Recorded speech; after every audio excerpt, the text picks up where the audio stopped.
नमस्ते प्यारे विद्यार्थी। आज हम सब हिंदी के मोस्ट वायरल वीवीआई प्रश्न करने वाले हैं, जो कि आपको आपके एग्जाम में 17 फरवरी को देखने को मिलेगा। सेम क्वेश्चन देखने को मिलेगा वहाँ पे, चाहे प्रथम पाली हो या द्वितीय पाली हो। तो प्लीज़ आप वीडियो को शुरू से लेकर लास्ट तक जरूर देखना। सभी क्वेश्चन बहुत ही ज़्यादा वीवीआई और वायरल प्रश्न है। आज से हमारा यह डे 1 है। यह सीरीज आपको एग्जाम तक चलेगा। यदि कोई बच्चा अभी से लेके एग्जाम तक पूरी सीरीज को देखता है तो मानो कि उसका केवल ऑब्जेक्टिव में 15 नंबर बढ़ जाएगा।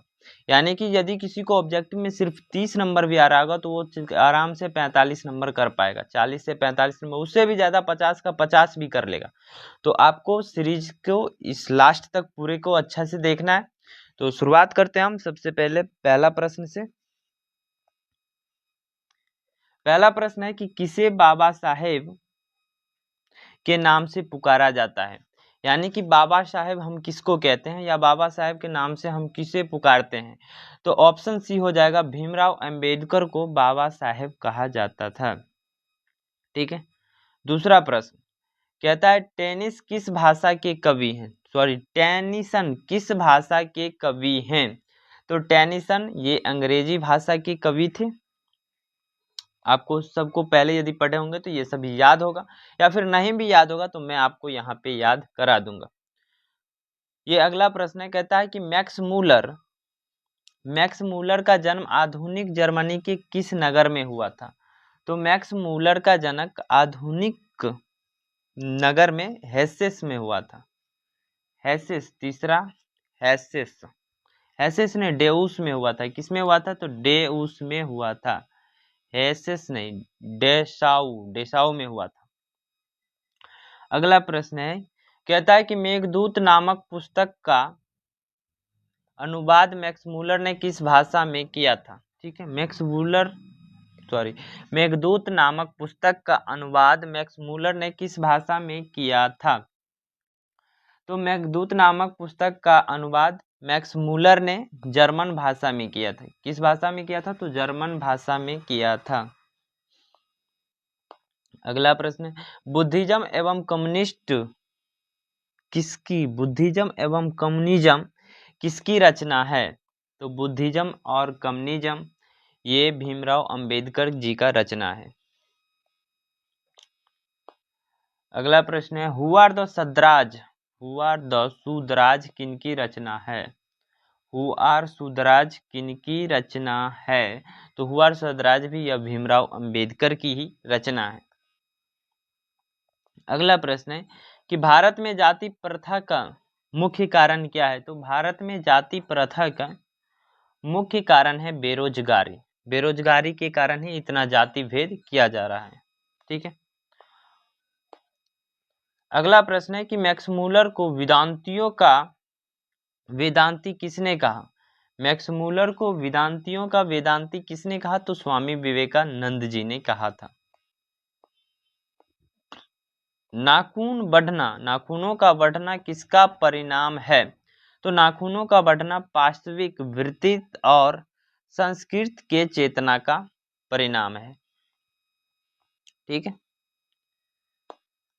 अगला प्रश्न है कि कालिदास ने क्या कहा था, नाखून क्यों बढ़ते हैं। शीर्षक पाठ के आधार पर उत्तर देना है। यानी कि कालिदास ने क्या कहा था, नाखून क्यों बढ़ते हैं। तो कालिदास का कहना था कि सब पुराने अच्छे नहीं होते, सब नए खराब नहीं होते, इसी कारण क्या होता है कि नाखून बढ़ते हैं। यानी कि ऑप्शन सी आपका सही आंसर होगा। यदि कोई बच्चा ऑप्शन ए करके आता फिर भी गलत करता, ऑप्शन बी करके आता तो भी गलत करता, ऑप्शन सी सही होगा कि सब पुराने अच्छे नहीं होते, सब नए खराब ही नहीं होते। ठीक है। ये आपका 11वां प्रश्न है, कहता है कि निम्नलिखित में से किस पाठ की विधा निबंध है। तो निम्नलिखित में से किस पाठ की विधा निबंध है। तो ऑप्शन ए हो जाएगा, नाखून क्यों बढ़ते हैं, इसकी विधा जो है वो निबंध है। ठीक है। आगे की ओर बढ़ते हैं। कहता है कि पुनर्वा शीर्षक उपन्यास किसकी रचना है। पुनर्वा शीर्षक उपन्यास किसकी रचना है। पुनर्वा शीर्षक उपन्यास यह हजारी प्रसाद द्विवेदी जी का रचना है। ठीक है। हस्तलिपि किसे कहते हैं, यानी कि आपसे पूछा जाए कि हस्तलिपि किसे कहते हैं तो आप क्या कहोगे? हस्तलिपि, हाथ की लिखावट को लिपि कहते हैं। हस्तलिपि किसको कहते हैं? तो हाथ की लिखावट को हस्तलिपि कहा जाता है। ठीक है। आगे की प्रश्न कहता है कि बादशाह ने जो सिक्का चलाया था उस पर किसकी आकृति अंकित थी?